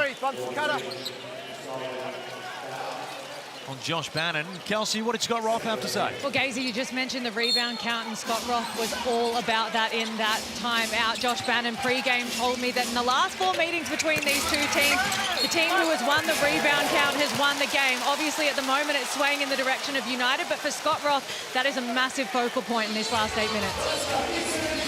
Well, it needs to be 34 to 24. Remember in the first quarter, they had an advantage of about 6 midway through the second. White five, grab the shoulder. Start out. Sideline. The JackJumpers are pleading for a flop here as we have a look at the replay. Oh, just foul was called on Johnson, and the slightest touch and maybe a bit of Oscar-worthy action there from Delaney. But in an elimination final, survive and advance, ethics go out the window and you get any way you can.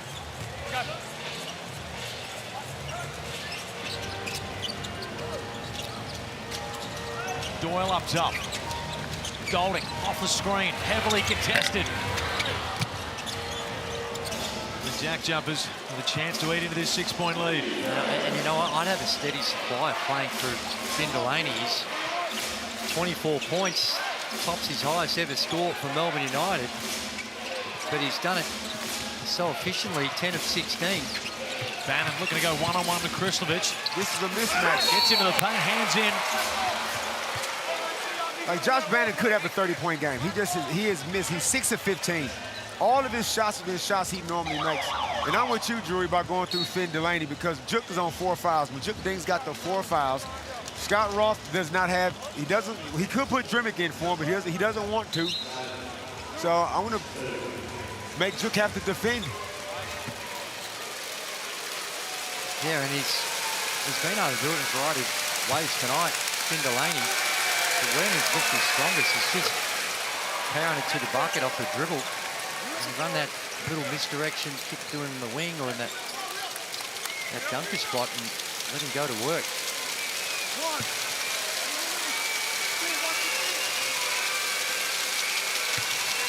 I mean, Jesse Edwards didn't even come out of, he might not even be in the building. They're going to need him if they get out of this series, if they get out of this game. Delay a game on Tasmania 11. Delay a game. Delay a game, Scott. Delay a game on Tasmania.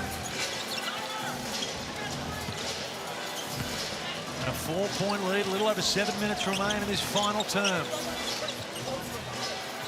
Delaney's been the hot hand for United. And Scott Roth put Majuk Ding on dash. They figure they won't go to dash. Doyle, guarded by Deng. Sizes him up, finds Delaney. Cashes it. Delaney having a career night just when Melbourne needed the most. He's on a career high watch, 33 is his career high. This is by far his highest playoff game performance. Campbell finds Bannon with a nice pass and rattles out. It's been one of those days for Josh Bannon. Tyson Walker getting ready to check back into the game with 4 fouls. Big bucket, Tanner Krebs from the corner. Milton Just Doyle. like that, the lead out to 10. Sorry, Felix. Milton Doyle is facilitating. Found Finn Delaney on the last 3. Pushed up and got Tanner Krebs a wide open corner 3 ball. And in a slow-moving game, a double-figure margin. A world of work for Tassie. Nick Marshall, hard to the rim, can't convert.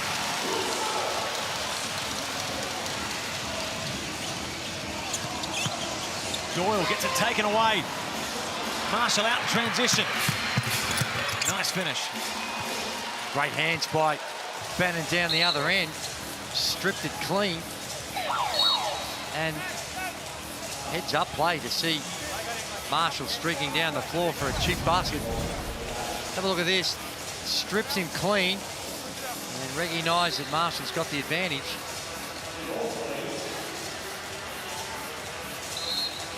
What do you reckon, Drury? First team was 75?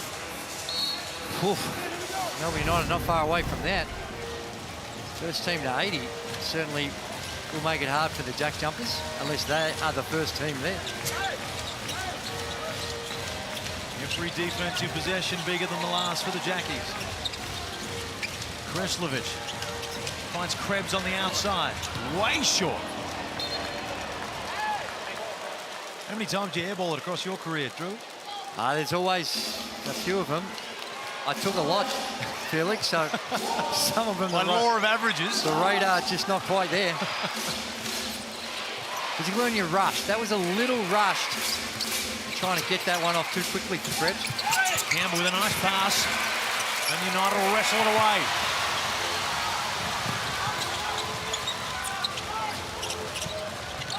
Nice pass from Walker. Well defended by Johnson. And Campbell just a little out of control. And Kenny Wizard will find the foot of Nick Marshall out of bounds. And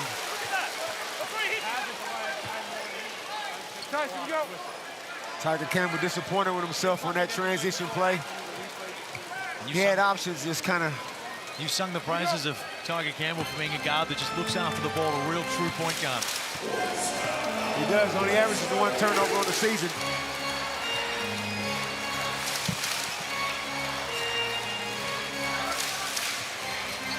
Walker into the paint, 4 fouls to his name, and another bucket for Finn Delaney, whom the JackJumpers have no answer for. 2 playmakers in the backcourt. Points, Felix. 12 of 18. The efficiency along with the number, and he's played 31.5 minutes. Special stuff from Finn Delaney just when Melbourne United need it. Let's have a look at the magic moment presented by more team, more smart, more safe, more team. And it's you-know-who, Finn Delaney with big buckets. His career high sits at 33. Currently at 29, his highest in a Melbourne United jersey, and you'd imagine that they'll need to go to him a little further down the stretch here, Gazy. Yeah, it is. It's a good timeout. It's a 10-point lead with 4 minutes and 43 seconds remaining, and under normal circumstances, you suspect you're well in touch, but because it's such a slow pace, it makes that 10-point margin seemingly a little harder. And where the JackJumpers have not had any advantage is from the three-point line. Only 13 three-point field goal attempts, but they've only made 3 of them. And when you're playing catch-up, that's a weapon which tonight, at the very least, hasn't been there. Tones and I in attendance here. Worldwide global star with Illy as well, who performed at the NBL MVP. Superstars left, right and centre. We've already seen Jade Melbourne, Danny Minogue. I'm sure Brendan Pavola's here at some point. Doesn't miss a Melbourne United game. Campbell. JackJumpers need a score, and they need to score now. Johnson finds Bannon. Wow. Can't find his stroke, way off from the outside. And Tyson Walker smartly tries to slow it down, but Milton Doyle has other ideas. And United are all for him. I love it. Those 2 guys right there, when they play like that, Tyson pushes in transition, Milton Doyle just runs the lane and just lets it fly. Not very complicated. Johnson has the mismatch on the block. Looks to back down Walker, fades away. Bucket. That's smooth. See and sized up the moment perfectly there, Johnson. Doyle's telling Tyson, just take him. Just go one-on-one. Good luck, Juke. Walker, 7 seconds on the shot clock, guarded by Dan. Shot short. Kelsey, what did Scott Roth have to say? Well, I said earlier in the game that he was calm and collected. He wasn't in that timeout. He's frustrated as Johnson lines up, can't hit. But it was all about which end of the floor do you think? The defensive end. As it always is, and right now Tasmania's season hanging on by a thread. Melbourne United have 1 foot in Perth to take on the Wildcats at RAC Arena. Nothing is impossible. We've seen some crazy games in this very arena between these 2 teams. The JackJumpers will need to find a miracle. Dime. And that's not the way they wanted to start. Chris Levitch and one will go to the line for an extra. A really good man off the ball movement as we have a look at the Amy replay. Now, there was good 3 or 4 passes to get to that. The handoff, the help, the recognition for the pass. Milton Doyle, he's been huge in this fourth quarter to give Melbourne United some breathing space. And Tasmania have stayed within for the vast majority of this game, within arm's reach, by playing this slow and gritty style. But you'd imagine with a 13-point lead and 3 minutes on the clock, you can't afford to do that anymore. You've got to push the pace. I watched Tassie come in here and play Southeast Melbourne Phoenix, and they got into a shootout for half of basketball. As Tiger Campbell gets on the rim, gets an and one, and he's cramping up. And that'll be the 5th foul on Tyson Walker, who will have to exit the ball game. Tiger's cramping. He's asking Scott Roth for a timeout. And Scott Roth with just the one timeout remaining. Let's go, Tiger. Well, it's going to be an interesting one if Melbourne United do, as you'd expect, with 11-point lead with We got one, fellas. 3 minutes to go against the Perth Wildcats. I think Jesse Edwards is not there. And Jesse Edwards hasn't left the tunnel. He hasn't been on the bench with the team, so clearly the back spasm's enough to not actually be able to be seated on the bench. And a long flight to Perth wouldn't be good for a bad back. Not a lot of recovery time for the players that have actually played tonight. Oh, Duke's out. And Majuk Deng will also exit the game. And Scott Roth will decide against challenging it. It looked like... No, he's going to challenge. He is going to challenge. He didn't even check with his video guy. Tasmania, they have a coach's challenge. White side. And the fans have already started the chant of no, goodbye. It's but a little early for my liking. They're singing in full voice, but will they be disappointed? It didn't appear to be much in the play. And oh, no. Hopefully, now that challenge wins. Devil's advocate, the hands weren't straight up. But well, yeah, they are. What are you talking about, Felix? Hey, I did say devil's advocate. What did the hands? Were you saying the hands aren't straight up? There's a slight angle there. There's ever so slightly, for any mathematicians, there is an ever so slight angle. Yeah, maybe. And the challenge is unsuccessful. And we're splitting hairs. Fab Kristovich used that off arm to initiate it, but he got it done. And that's the issue with the play, that it wasn't Majuk Deng initiating the contact by any stretch there.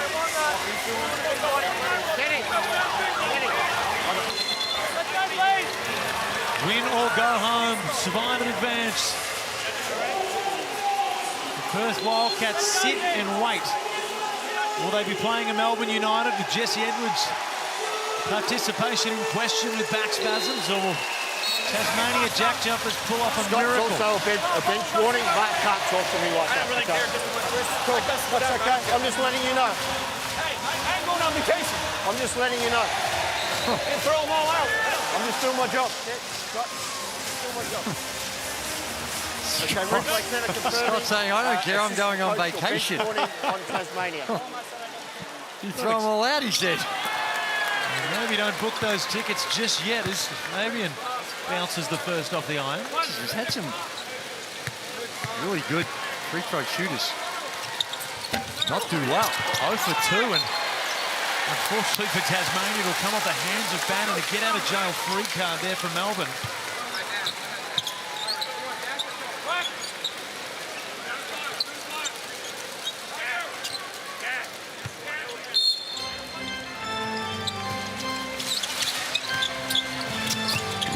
Doyle. That's Kristovich on the block, and the reach around there from Nick Marshall.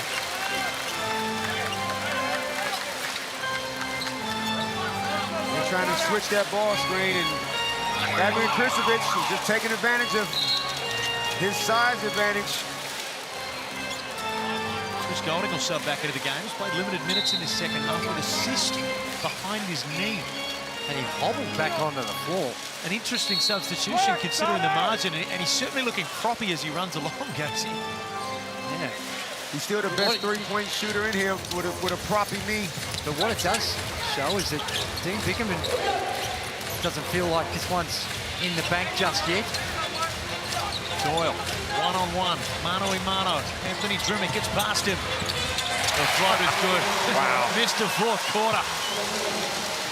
Wow. Just takes his game to another level in the final stanza. Individual brilliance.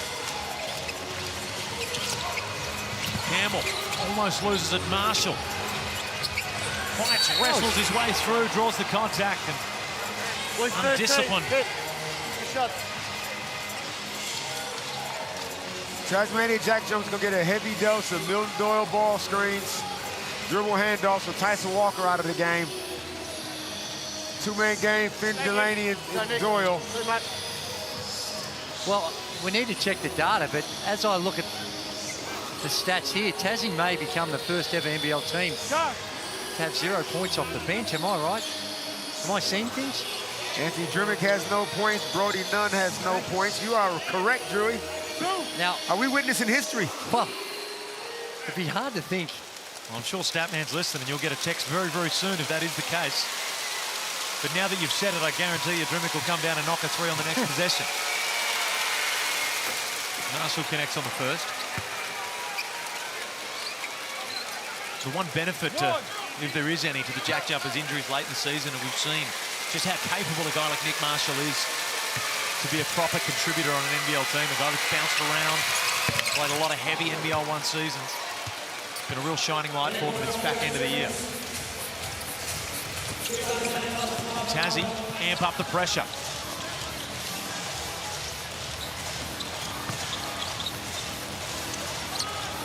Delaney. 29 points, his highest in a Melbourne United jersey. Loses the rock, and it'll go the way of the Jackies. 10 points a minute 54. He hasn't touched it yet. He's yo-yoing Chris Golden and Dash Daniels. Dash comes in for defense. Chris comes in for offense. To your point, Andrew, considering the time on the clock and the fact that you may have a game to come and how important Chris is to your team, you're not playing with fire considering the injury. Marshall finally gets it off the cut, puts it up off the glass. Can't get it. Tiger Campbell will get the offensive rebound. Drimmick. That one's off the iron. And the JackJumpers come up empty on a much-needed possession. Well, it's not going to go down as a classic, but great respect for the JackJumpers. They came in with a plan, executed it well, just wasn't able to get enough shots to drop. The United fans are on their feet. They can smell victory. They can smell in advance. And they can smell the sweet stench of the Red Army, who are going to be out in full force. My word, that is a jacket and a half.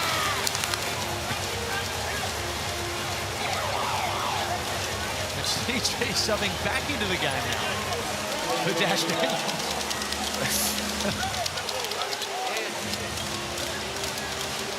Dean Vickerman taking absolutely no risks. Having been burnt a couple of times with late comebacks. Yeah. A bit of PTSD still in there.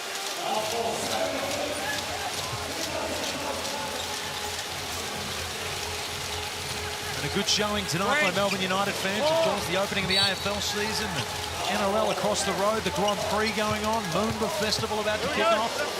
Who's the Moomba King this year? You've been a Moomba King once, haven't you, Drewy?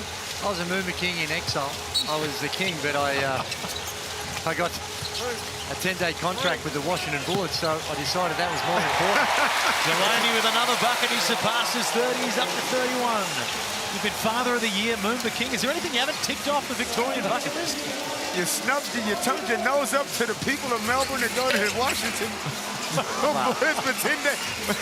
Chance to fulfill a dream. I didn't have that boyhood dream to become the king of Moomba. And it's all done by the shouting here. Melbourne United will advance in an ugly, gritty game. But sometimes you just got to wrestle out a win, and the JackJumpers and Scott Roth have lost no respect in the way they've fought and battled and for the most part played the game on their terms. Yeah, spot on, Felix. They did what they had to do, slowing the tempo down. As I said, if they score in the 80s, it gives them a chance, and they were able to keep United in the 80s, but just offensively, 37% from the field. 3 of 18 at 16% from the three-point line. They just couldn't get enough shots to drop. Malith Bashar will sub in late game, which is still quite a perplexing sub early on in the contest when he came in first off the bench. They had no other size, no other. I mean, when your backup center is the starting center, there's nobody left on the bench over 6'6". Well, Melbourne United will come out of here with a victory, but they certainly haven't gained any admirers. You said it, Andrew. Any questions and concerns that people had over Melbourne, they certainly haven't gone away with this victory. No, but they stay alive. And that's all that matters. Not much rest. They'll play the Perth Wildcats at RAC Arena on Saturday night. And for the JackJumpers, a season that has been riddled with injury, but not without fight. Drimic, can he ruin Andrew Gaze's favourite stat? He can't. I just haven't seen it. If you live long enough, you'll see it all. And it just speaks to remarkable. No points off the bench for Tasmania. Just sums up their injury woes. And that's all she wrote. Melbourne United advanced to play the Perth Wildcats, 82-68. The season ends for Tasmania. They regroup and get ready to go again. Damon Lowry, Andrew Gaze, no Jesse Edwards, but they got the job done. They did what they had to do. They did enough. Win in advance. Like you said, Perth Wildcats are not shaking their boots right now. But in saying that, Melbourne United wouldn't be, after what Perth dished up yesterday, they're not too worried probably neither. So we'll see what happens, but they definitely need Jesse Edwards. If they don't have him, Milton Doyle and Finn Delaney have to do exactly what they did tonight. They can do it in Perth. Finn Delaney with 33 points equals his career high. And he did a vast majority of it attacking the rim, using his body. It was an impressive effort. Yeah, it certainly was. And as you mentioned, the rebound count has been a stat that who has ever won that has won the game. And Melbourne United, after a slow start in that area, really switched it on and won that count comprehensively. Well, Kelsey's with our Foot Locker player of the game. No surprises, Finn Delaney. Yeah, it's a huge performance from Finn Delaney. No Jesse Edwards, so we knew that you had to come out here and be aggressive. 33 points, you've equaled your career best. Was that what you were hoping for tonight? A very aggressive Finn Delaney game. Cliche, but just happy with the win, obviously, at this time of year. It's great to be playing with this group. Tough without the big fella, you said, but, you know, I scored, but everyone stepped up. I think it was a good performance, and we've got to go get one in Perth, so. After a 9-0 start, we did not think that you would be playing an elimination final. Is it nice to get that one out of the way and then go and sort of have some free hits? Yeah, it's been interesting. Obviously, after that first 9 games, we didn't think we'd be here, but that's sport, that's life. And, we've been very even keel the whole season, and I really believe our best basketball's in front of us, so it's really exciting. Lastly, we've affectionately named Milton Doyle Mr. Fourth Quarter. Impressive effort by him, and he's taken on a selfless role coming off the bench. How have you seen his input, and how big will he be for you guys moving forward? Just grateful to be able to play with Milt, on court, off court. He's a great leader. He leads our process, our practice, vocal guy, makes everyone better. Can't say enough good things about him. He's great. Congratulations on a massive win, and go and get it in Perth. Appreciate you guys. Well, they've been up, they've been down, and right now they sit somewhere in the middle. But most importantly, they advance to Saturday's game against the Perth Wildcats, and we'll wrap it all up on the other side of this.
Well, in a game of runs, Melbourne United saved their biggest for last. A dominant fourth quarter, an 82-68 win, and they advance to yet another finals game against the Perth Wildcats in what is going to be a massive showdown against the Red Army at RAC Arena. The one thing that WA loves more than winning is beating Melbourne, and they'll get a chance to do that. Damon Lowry, Andrew Gaze, you called that one brilliantly.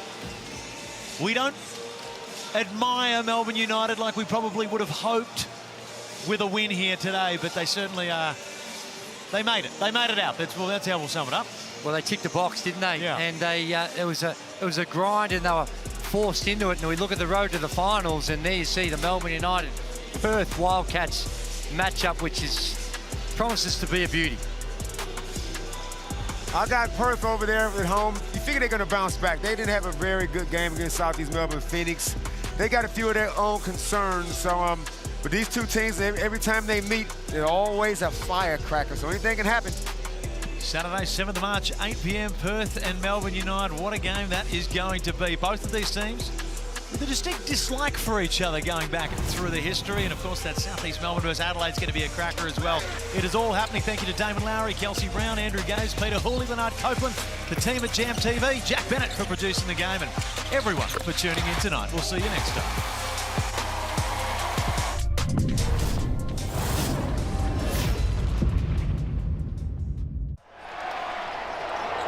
This program is brought to you by Hungry Jack's and Bunnings Warehouse.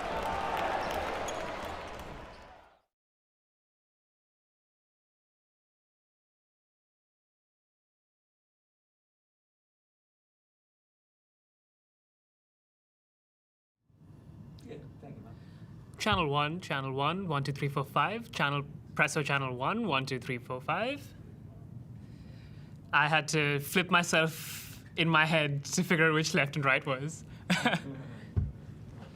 Channel 2, 1, 2, 3, 4, 5. Presso channel 2, 1, 2, 3, 4. This is right. Yes! Cool. Thank you. See, Marcus, have fun. All good, mate.